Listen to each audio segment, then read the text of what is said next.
হয় আজি ধনশিৰি মহকুমা চুতীয়া ছাত্ৰ সন্থাৰ উৰিয়ামঘাট আঞ্চলিক চুতীয়া ছাত্ৰ সন্থাই দুঘণ্টীয়া আজি অৱস্থান ধৰ্মঘট লৈছোঁ। ইতিমধ্যে আপোনালোকে গম পাইছে যে অসমৰ মাটিত নগাৰ যি দপদপনি চলি আছে। ইতিমধ্যে অসম উৰিয়ামঘাট নাগালেণ্ড সীমান্তত ইতিমধ্যে নগাই পেট্ৰল পাম্প স্থাপন কৰিছে। 2021 চনতে পেট্ৰল পাম্প স্থাপন কৰিছে, কিন্তু মাজতে অসম চৰকাৰৰ লগত মিতিৰালি কৰি কিছু তেখেতলোকে গোপন বৈঠক আলোচনাত মিতিৰালি কৰি পিনে তেখেতে কিছুদিনৰ কাৰণে আমাক দেখুৱাবৰ কাৰণে অসমৰ জনসাধাৰণক দেখুৱাবৰ কাৰণে দুদিনমানৰ কাৰণে বন্ধ কৰি দিলে। কিন্তু তাৰ পিছত কিন্তু আকৌ আজি নগাঁৱত যি পেট্ৰল পাম্প ইতিমধ্যে তেখেতলোকে আৰম্ভ কৰিছে। এই ক্ষেত্ৰত আমি মহকুমা প্ৰশাসন তথা অসম চৰকাৰক তীব্ৰভাৱে গৰিহণা দিছোঁ যে ইয়াৰ পৰাই অসমৰ মাটিত নগাৰ যি দপদপনি চলি আছে, নগাই যি বেদখল কৰি আছে, অসমৰ মাটিত তেখেতলোকে যি খেতি বাতি কৰি আছে বা তেখেতলোকৰ ইচ্ছামতে যি কৰ্মকাণ্ড কৰি আছে, এই ক্ষেত্ৰত আমি তীব্ৰ গৰিহণা দিছোঁ। আজি চুতীয়া ছাত্ৰ সন্থাই আমি অৱস্থাত ধৰ্মঘট স্থাপন কৰিছোঁ এই সমস্যাবিলাকৰ ওপৰত, যে এই সমস্যাবিলাক কেতিয়া দূৰ হ'ব, এই সমস্যাবিলাক সমস্যা হৈ থাকি ৰ'ব নেকি।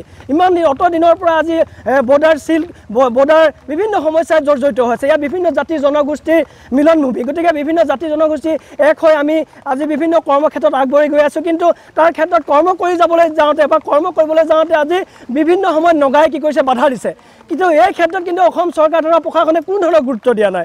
এই ক্ষেত্ৰত যিদৰে BM মহোদয় অৰ্থাৎ দণ্ডাধীশজনৰ যি ভূমিকা থাকিব লাগিছিল একেবাৰে নগণ্য, কিয়নো তেখেত একদম চৰকাৰ মহকুমা প্ৰশাসন এইটো কাৰণে ব্যৰ্থ হৈছে। সকলো কথা তেখেতলোকে জানে। ইতিমধ্যে বৰ্ডাৰ মিনিষ্টাৰগৰাকীয়ে যি কথা তেখেতলোকৰ লগত আলোচনা কৰি পিনে আজি যিদৰে ভূমিকা পালন কৰিব লাগিছিল, তাত সত্ত্বেও আজি আমাৰ উৰিয়ামঘাটতে স্থিত যিটো বৰ্ডাৰ যিটো অফিচ আছিলে, মিনিষ্টাৰৰ যিটো অফিচ আছিলে, কিন্তু তেখেত তাত কোনোদিনেই নাহে।